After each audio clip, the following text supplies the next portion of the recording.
Hello hi everyone sorry నేను videos చేయలేదు ఈ మధ్య. So I was busy in some small small works. So మీరు క్రికెట్ చూస్తారా లేదో తెలీదు, but I watch cricket. I'm a huge fan of cricket. And ఇది కూడా రీసెంట్గానే జరిగింది. బట్ రీసెంట్లో చాలా తెలుసుకున్నాను క్రికెట్ అంటే ఏంటి అనేది. బికాజ్ అది వర్డ్స్లో కాదు, నేను చదివాను క్రికెట్ గురించి, వాజ్ అ లెజెండ్స్ అనేది అన్నీ తెలుసుకున్నాను అనమాట. బికాజ్ అంటారు కదా, ఒకళ్ళని మర్చిపోవాలంటే లైఫ్లో ఏదో ఒకటి వస్తే కానీ వాళ్ళని మర్చిపోమని చెప్పేసి.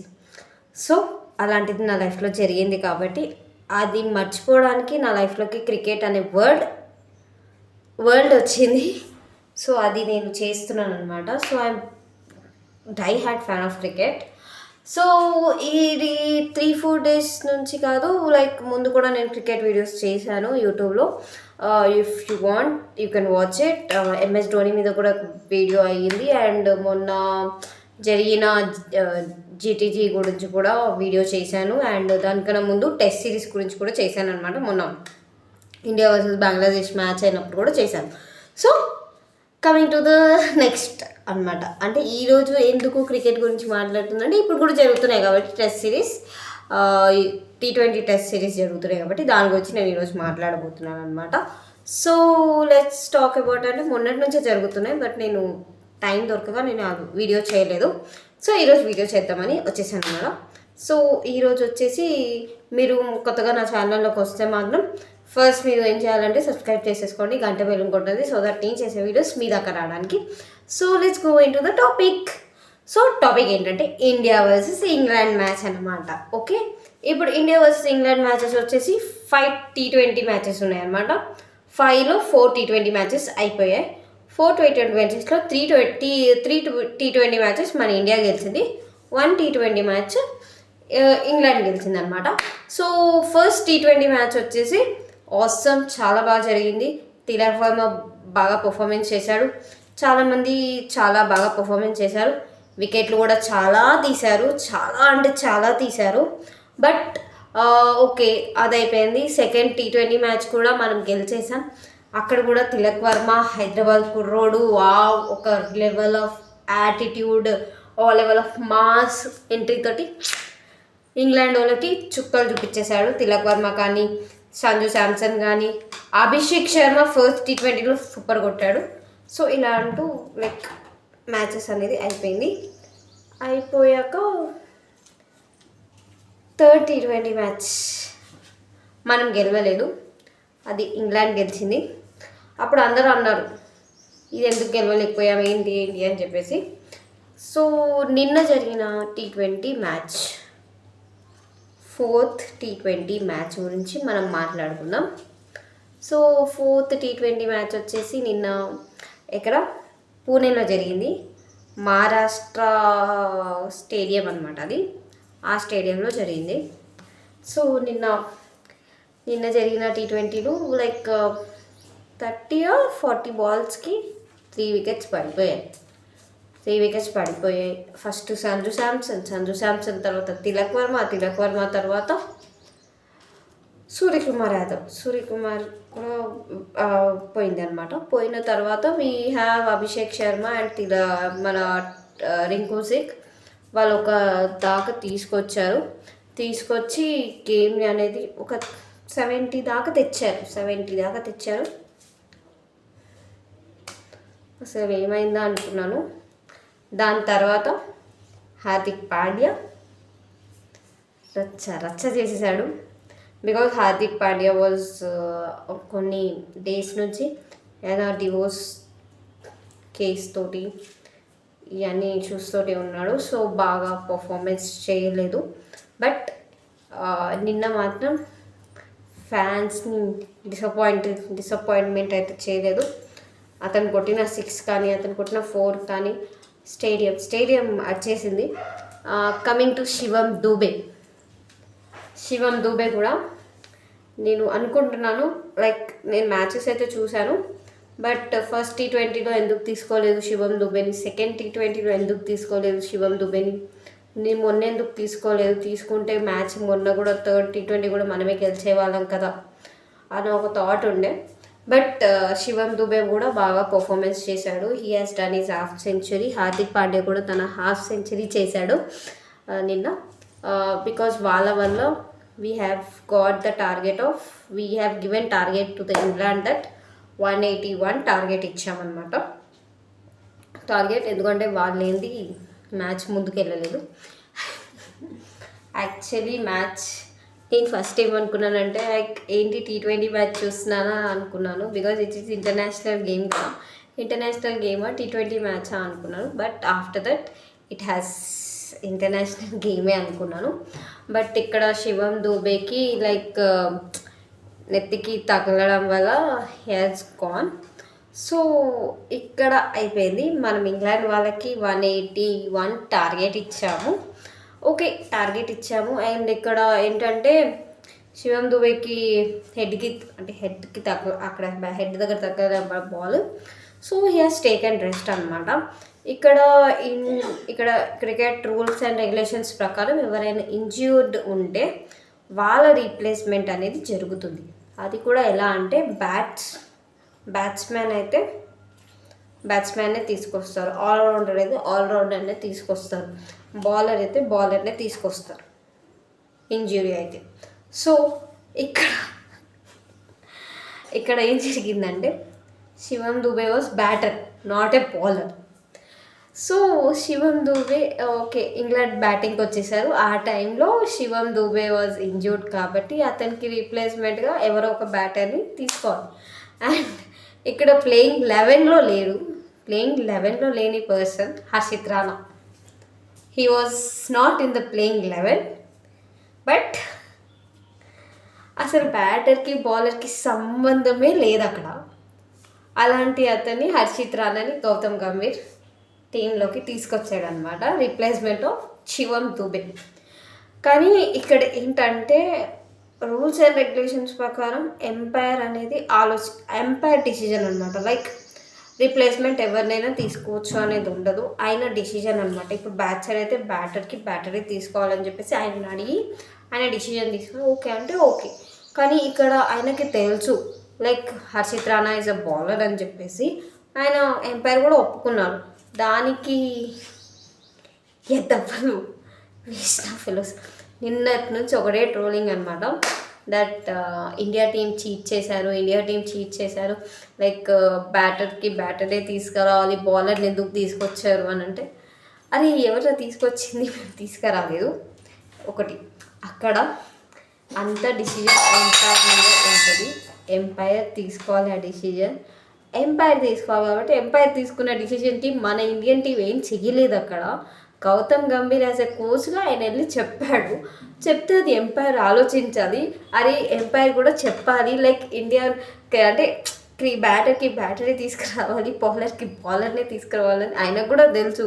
కానీ కూడా ఆయన ఏం చేయలేదు, హర్షిత్ రాణా తీసుకొచ్చాడు. ఓకే, అక్కడికి అయిపోయిందా? అబ్బా ఏదో ఏంట్రా మీరు, నాకు అర్థం కాదు. అరే పొద్దున్న నుంచి నాకు దిమాగ్లా లేదు. బికాజ్ ఇన్స్టాగ్రామ్ ఓపెన్ చేస్తే చాలు అరే ఇండియా మోసం చేసింది, ఇండియా దోకా చేసింది, ఇండియా అలా ఎవట్రా అన్నది. ఓకే, హర్షిత్ రాణా శివం దుబే ఒకటే హైట్ ఉంటారు, ఓకే అలా అలా ఏమీ లేదు. ఇక్కడ రీప్లేస్మెంట్ చేయాలంటే umpire decision is must be there. అది ఎంపైర్ తీసుకున్న డిసిజన్, దానికి మనం ఏం చేయలేము. సో అది ఆలోచించండి కొంచెం. మీరు ఇప్పుడు క్రికెట్ చూస్తున్నారంటే I can't tell anything to your people because మీకు ఎడ్యుకేట్ లేదు, అంటే నాలెడ్జ్ లేదనమాట దాని విషయంలో నాలెడ్జ్ లేదు కాబట్టి మనం ఏం చేయలేము. మీరు అలా ఆలోచించుకుంటే అది మన తప్పు కాదు, అది ఇండియన్ టీం తప్పు కూడా కాదు. సో ఇక్కడ ఓకే హర్షిత్ రాణా వచ్చాక like it was England team batting అనమాట. ఇంగ్లాండ్ టీమ్ బ్యాటింగ్ అందరూ బాల్స్ వేసేస్తున్నారు, ఆడ వికెట్లు పడతలేవు. ఏంద్రా బాబు వికెట్లు ఒక్కటి పడతలేదని ఒకటే టెన్షన్, అందరికీ టెన్షన్ స్టార్ట్ అయిపోయింది. ఏం చేయాలో అర్థం కాదు. హర్షిత్ రాణా ఫస్ట్ వికెట్ తీసింది హర్షిత్ రాణా. ఆయనని ప్లేయింగ్ లెవెల్లో తీసుకోవడం ఏంటో, శివం దూబేని ప్లేయింగ్ లెవెల్లో తీసుకోవడం ఏంటో ఎవరికి తెలీదు. శివం దూబే ఆడాడు ఓకే బ్యాటర్ కాబట్టి, బట్ హర్షిత్ రాణా ఓకే శివం దూబే వల్ల 180 స్కోర్ అయితే వచ్చింది. హర్షిత్ రాణా కూడా పాత్ర ఉంది దీంట్లో, బికాజ్ హర్షిత్ రాణా 3 వికెట్స్ తీశాడు, అది కూడా మెయిన్ వికెట్స్ తీశాడు. బట్లర్ కానీ సాల్ట్ కానీ కొన్ని వికెట్స్ తీశాడు. అండ్ మన హర్షిత్ రాణాని అండ్ రవి విష్ణు బాగా చేశారు. వాళ్ళిద్దరూ 3 వికెట్స్ తీశారు. ఇద్దరు బాగా ఆడారు. అండ్ నెక్స్ట్ మన చక్రం తిప్పుతాడే, ఆయన కూడా వికెట్స్ అనేది తీశారు. ఆఖరికి 161 దగ్గర ఆల్అౌట్ చేసేసారు అయ్యా ఇంగ్లాండ్ అవుట్అౌట్ చేసేసి. సో ఈ టీంని ఏం చేసేసారంటే 3-1 అని చేసేసారు. ఇండియా 3 ఇంగ్లాండ్ 1 అని చెప్పేసి. నెక్స్ట్ రేపున్న మ్యాచ్ ఉంది కాబట్టి రేపటితోటి ఇంకా సిరీస్ మన పేరు అవుతుంది ఇండియన్ టీం. సో దీన్ని బట్టి ఎవరెవరి మైండ్లలో ఏమేమైతే పిచ్చి పిచ్చి థాట్స్ ఉన్నాయో, లైక్ ఇండియన్ టీం మోసం చేసింది, అది చేసింది, ఇది చేసింది అంటున్నారే, దండమయ్య బాబు, అది ఎంపైర్ డిసిషన్, మనం ఏం చేయలేము. హర్షిత్ రాణాని తీసుకొచ్చింది కూడా ఎంపైర్. అండ్ ఇండియన్ టీమ్ని ఐపీఎల్ టీం తోటి కూడా కంపేర్ చేయకండి. చాలా వీడియోస్ నేను చూశాను, ఇండియన్ టీమ్ని ఐపీఎల్ టీం తోటి కంపేర్ చేస్తున్నారు. లైక్ ఏంటంటే ఈ ఆర్సీబీ వాళ్ళని చెప్పేసి, అంటే ఇప్పుడు ఇంగ్లాండ్లో ఉన్న 3-4 ప్లేయర్స్ అందరూ ఆర్సీబీ టీంకి ఆడుతున్నారు.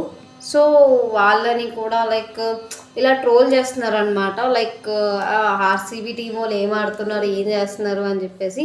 I'll tell you the people, IPL is different and Indian like cricket is different. Actually IPL అనేది IPLలో we have every other countries అనమాట.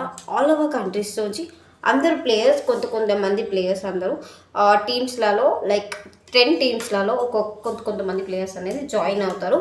సో ఇక్కడ జాయిన్ అయ్యి ఇండివిజువల్గా ఆడరు, వాళ్ళు యూనిటీగా ఆడతారు అనమాట. So unity is different and ఇప్పుడు జరిగే international cricket is different. So దీన్ని మీరు కంపేర్ చేసి మాట్లాడకండి. చాలామంది అలానే మాట్లాడుతున్నారు, దట్ ఈస్ నాట్ రైట్. మీరు కావాలంటే ఐపీఎల్ వచ్చినప్పుడు ఐపీఎల్ అప్పుడు మాట్లాడండి, మీ టీం గొప్పది, మా టీం గొప్పది అని చెప్పేసి. బట్ ఇంటర్నేషనల్ టీమ్ని అండ్ ఐపీఎల్ టీమ్స్ తోటి కంపేర్ చేయకండి, that is not right. And మొన్న కూడా ఒకళ్ళు లైక్ అన్నారు అనమాట, లైక్ ఆర్సీబీ ప్లేయర్స్ ఉన్నారు కానీ మీ సిఎస్కే ప్లేయర్స్ ఎవరు లేరు అని చెప్పేసి. అలా మాట్లాడకండి, because that is not a right thing. కావాలంటే మీరు తర్వాత మాట్లాడుకోండి. వీ హ్యావ్ ఫ్రమ్ 22 మార్చ్ నుంచి మనకి మళ్ళీ ఇది స్టార్ట్ అవుతుంది కాబట్టి ఐపీఎల్ స్టార్ట్ అయినప్పుడు మాట్లాడుకుందాం, అప్పుడు కొట్టుకోండి. అప్పుడెప్పుడు ఎవడే మాట్లాడు, బికాస్ ఇది మాత్రం ఇంటర్నేషనల్ గేమ్ కాబట్టి ఇంటర్నేషనల్ గేమ్ని ఇంటర్నేషనల్ గేమ్గానే చూడండి. అండ్ వన్ మోర్ థింగ్, నా last and least my solution is that Ruturaj Gaikwad గురించి. Ruturaj Gaikwad is well played. అతన్ని ఏ ప్లేస్లో ఆడించినా కూడా ఆడతాడు, యాజ్ ఎ ఓపెనర్గా ఆడమన్నా కూడా ఆడతాడు, యాజ్ ఎ థర్డ్ ప్లేయర్గా కూడా ఆడమన్నా ఆడతాడు, యాజ్ ఎ ఫోర్త్గా దిగమన్నా కూడా దిగుతాడు. ఏ ప్లేస్లో దిగినా కూడా ఆయన ఆట తీరు మారదు. So my humble request is that, నిన్ననే బర్త్డే అయిపోయింది కాబట్టి Ruturaj Gaikwad, related happy birthday Ruturaj Gaikwad. So నేను నా కోరిక, నా రిక్వెస్ట్ ఏంటంటే బీసీసీ వాళ్ళకి, don't show your politics to the team. అయితే ఇంటర్నేషనల్ ప్లేయర్కి అలాంటి రుతురాజ్ గైక్వాడ్ లాంటి ప్లేయర్స్ కావాలి. సో ప్లీజ్ మా తరఫు నుంచి హంబుల్ రిక్వెస్ట్ తీసుకొని ప్లీజ్ రుతురాజ్ గైక్వాడ్ని నెక్స్ట్ కమింగ్ మ్యాచెస్లో అయినా నన్ను తీసుకొని ఇంటర్నేషనల్ టీమ్స్లలో తీసుకొని ఆడిపించండి. బికాజ్ మొన్న రంజీ ట్రోఫీలో కూడా బాగా ఆడాడు రుతురాజ్ గైక్వాడ్. ఆ ప్లేయర్ మనకి చాలా అవసరమైన ప్లేయర్. కమింగ్ అప్ వరల్డ్ కప్స్కి కానీ ఏ దానికైనా కూడా అతను బాగా పర్ఫామ్ చేస్తాడని మాకు ఆ నమ్మకం ఉంది. So please humble request, select చేయండి రుతురాజ్ గైక్వాడ్ని. Thank you. సో ఎవరైనా నా పాత వీడియోస్ చూడాలనుకుంటే నా పేజ్ ఓపెన్ చేస్తే మీకు పాత వీడియోస్ కూడా వచ్చేస్తాయి. So go and watch guys. So కొత్తగా జాయిన్ అయిన వాళ్ళైతే సబ్స్క్రైబ్ చేసుకొని గంట బెల్ కొట్టండి, సో దట్ నేను చేసే వీడియోస్ మీ దాకా రావడానికి. ఓకేనా? Bye bye.